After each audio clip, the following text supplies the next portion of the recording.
বিয়ের পূর্বে কোন মেয়ের সাথে কথা বলবি না, খবরদার, তোর যোগ্যতা নেই ওর সাথে কথা বলার। তুই কে রে?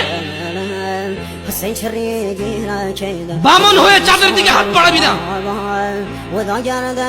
আমার বোনরা চাঁদ। ওয়াল্লাহি যেদিন ইসলামী শাসন আসবে, যেদিন ইমাম মেহেদী আসবে, যেদিন ঈসা আলাইহিস সালাম আবার আসবে, ওনার বন্ধের উপর যারা হাত দেবে উনি হাত কেটে ফেলবে। বামন হয়ে চাঁদের দিকে হাত বাড়াবি। আমার বোনরা চাঁদ। ইসলাম মেয়েদেরকে চাঁদ বলেছে আর তোকে বামন বলেছে। বেটা তুই বেটা ছেঁড়া খাতায় শুয়ে লাখ টাকা স্বপ্ন দেখিস, বিয়ের আগে মেয়ের গায়ে হাত দিস। সাহস কত তোর, সাহস কত?